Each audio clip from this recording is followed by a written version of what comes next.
Okay, working on an Atlas LOKSOUND S2 switcher. These things are much more narrow. This is Lehigh Valley. These rascals are not really wide enough to take an MRC or a Tsunami, so I ended up going with a LOKSOUND ESU, and it's the Micro decoder,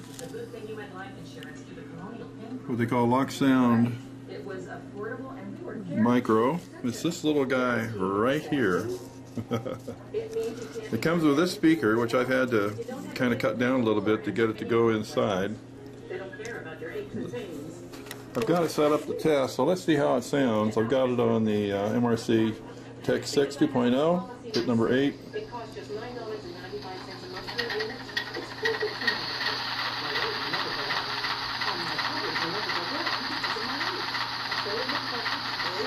Not real loud, but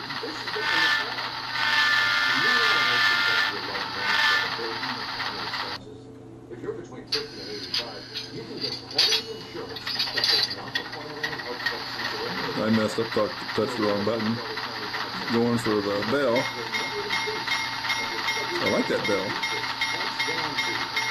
I may try a different speaker yet, and because it's really hard to find a spot for it. This thing basically leaves absolutely no room anywhere. So in a few minutes, you get this to fit in. I think you can see the lines I've drawn here. I'm going to machine this down to let the decoder fit in here in this environment and stick it about this far. The wires will come back. This is one of those systems that has a electrical bar that goes on top. It's this guy right here. Now I put these two wires on earlier, but I'll take them back off till I come right off the decoder. And those are the motor wires, so it'll be gray and orange. I'll pick up the leads, pigtail these together, so I have both left, both rights. Of course that goes red, right, black, left. Fix that up. The neat thing about using the light bar is I'll be able to readjust this little coupler right here, turn it around, and hold the bulb, as the bulb is right up inside, as you can see right in there. So either that or take an LED and pop that out and put an LED in there. This didn't have a backup light, but I'm going to install one. It has the lens, as you can see. And again, that's another opportunity to pop that out and put in an LED, or just go ahead and install an LED, flush up against it, and paint it black so it doesn't light up the cab. So it's been a real challenge. I've had this for weeks, and I had to order this decoder special. Got it from DCC Hobbies, and the good news is he charges like $89, where other hobby stores are charging $119 for this decoder. So if you're looking for a really small decoder that has a fairly good sound, and listen to this thing rev up a little bit.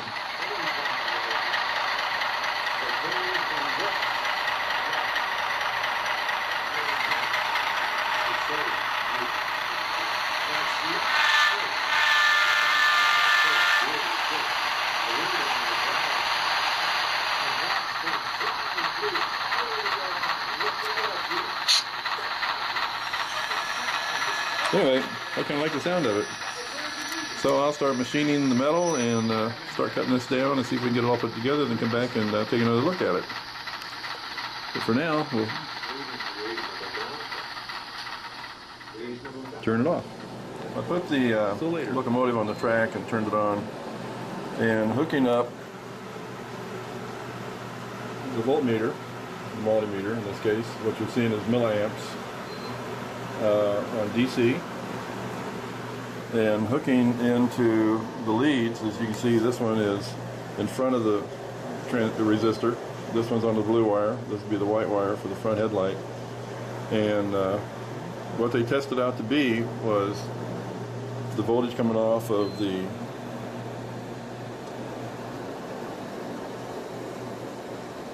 decoder was actually track power, so it was coming out at 14.6, which is what the MRC Tech 6 provides. As you can see, I've got a clothespin on this right now, and I've got other ones in the water getting wet. I use those as a heat sink, so when I solder this wire to the white wire going to the light bulb, which is already installed inside, as you can see, I'm not going to have to worry about damaging the resistor. I've also installed a 0.62 QSI speaker right up front, and you can see that's the back of the speaker. The sound will come out of there. The face of the speaker has a plastic card glued to it, and then it's bonded to the front of the locomotive shell, and that will increase the sound dramatically. This is the speaker that came with it, and I had modified it somewhat to fit, but I just can't get it to disappear inside of here. It was just basically sitting up too far because it has to clear this area back here, which it couldn't do. So I've got the light installed. I've got the wires put where they're basically not visible. I've installed a conductor and an engineer, as you can see, using super glue. The wires are held in place so they stay invisible with Super RCZ 56. And the reason I like that stuff, you may have to replace the lights, and all you got to do is use like a Great Plains debonder and put a drop of that on. It will loosen up that compound, the adhesive, and let you pull it out really easily so you can change the bulb out. So it's basically time now to try and put all of this together and see if the lights are going to operate and everything's going to work as I hope it does. And I'll wire it all up, and then before I put it together, I'll test it again, and we'll look at that and see how it comes out. Okay, she starts.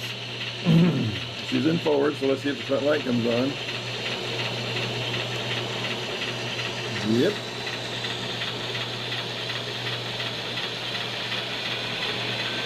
I like to turn off. Let's put it in reverse.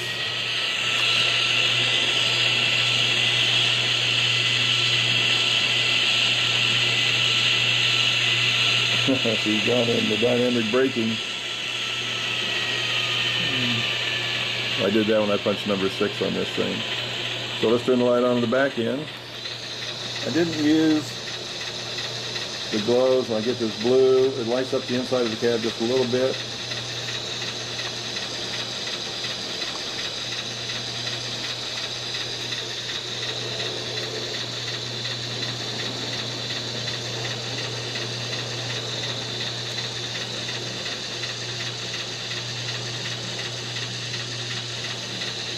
So I like the way they turn off. They're really bright.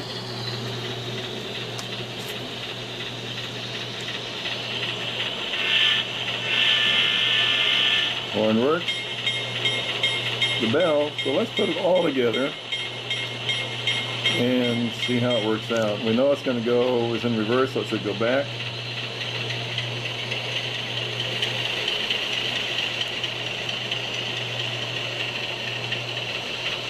Put it in forward. Okay, let's put it all together and see how it looks.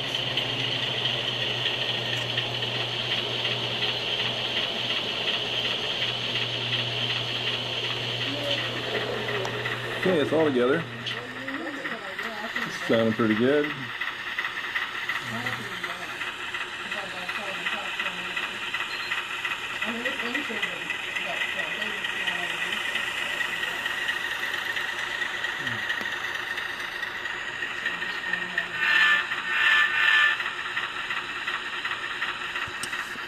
Put it in reverse.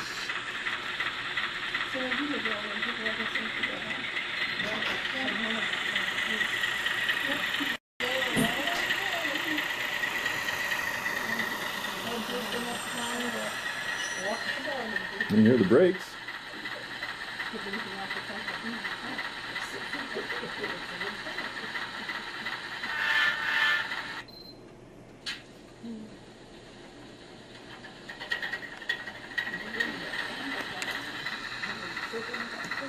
I changed modes on it, which I shouldn't have done, but anyway, you get to hear it start up.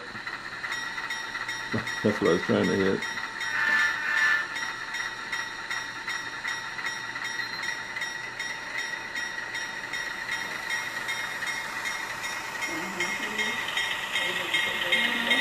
Now I go back to full stop, and it goes through its speed changes automatically.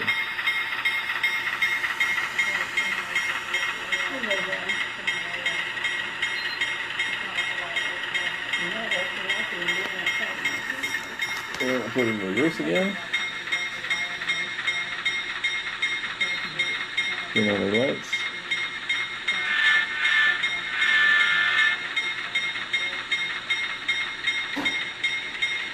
I'll set the throttle. Now she goes.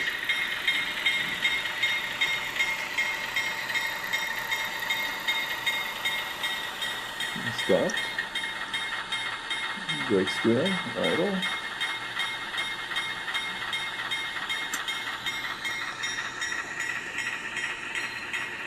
Lights on.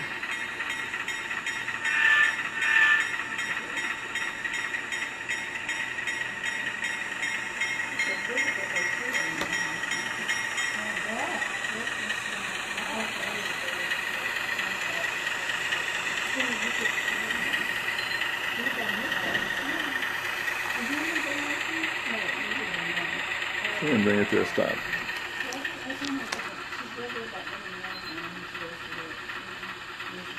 And shut her down.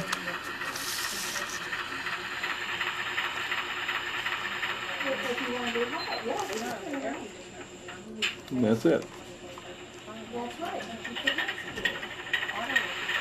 It starts back up. Then we put it in reverse.